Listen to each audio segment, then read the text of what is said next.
In 538 BC, Cyrus the Persian gave a proclamation that the Jews could return to their homeland. A little over 50,000 made this first trip. Their leader was Zerubbabel, grandson of King Jehoiakim, who was king of Judah when Babylon conquered Jerusalem. 2 years later, in 536 BC, the Jews began rebuilding the temple. But due to opposition from their neighbors and indifference by many of the exiles, the work on the temple halted. 16 years later, God sent 2 prophets, Haggai and Zechariah, to stir the Jews to renew their efforts and get their spiritual priorities in order. They had wrongly concluded that it was not time to rebuild the Lord's temple. God answered this by sending 5 messages through the prophet Haggai. Should you live in your homes of luxury while the house of God lies in ruins? Consider what is happening here, and give thought to your ways. Even though you plant a lot, you only harvest a small amount. Though you eat, you don't have enough. Even though you put on clothes, you are not warm. You earn wages, but they fall through a purse with holes in it. Why? Because the house of God, it lies in ruins. God says, go to the forests and bring down timber and rebuild my temple, and I will be pleased with it and appear there in my glory. Then, because the people had responded to the first message, 23 days later, God sent Haggai with a second message. I am with you, declares the Lord.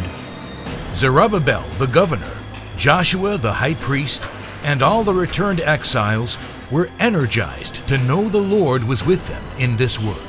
We will provide provisions for all the workers. They will lack nothing. The priests will share in the construction to make sure it is built according to the pattern God gave Solomon. With all their might, they began to give themselves to the rebuilding of the temple.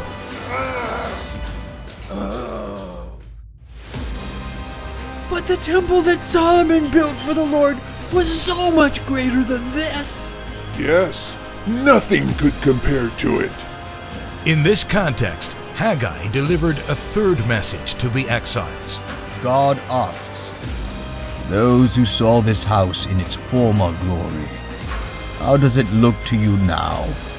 Surely it seems like nothing.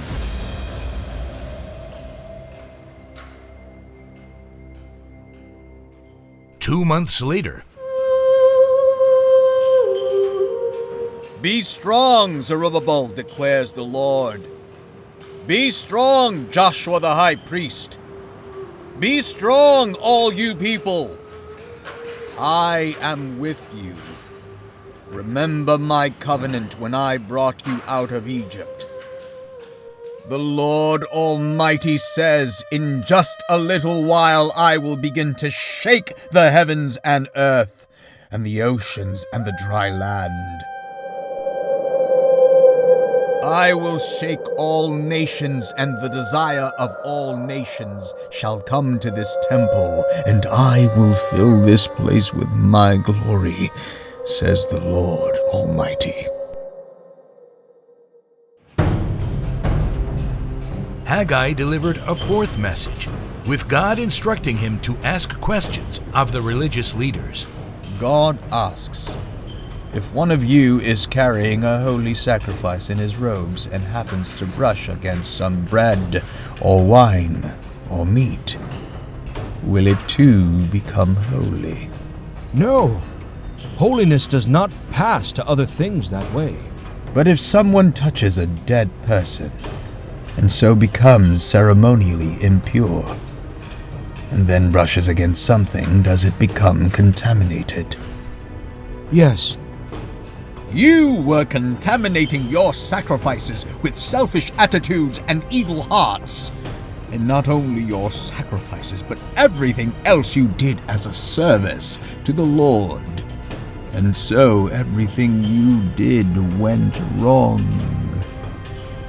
But all is different now, because you have begun to build the temple. That same day, Haggai delivered a fifth and final message from the Lord. Tell Zerubbabel, the governor of Judah, I am about to shake the heavens and the earth, to overthrow thrones and destroy the strength of the kingdoms of the nations. I will overthrow their armed might, and brothers and companions will kill each other. But when that happens, I will take you, O Zerubbabel, my servant, and honor you like a signet ring upon my finger. For I have specially chosen you, says the Lord Almighty.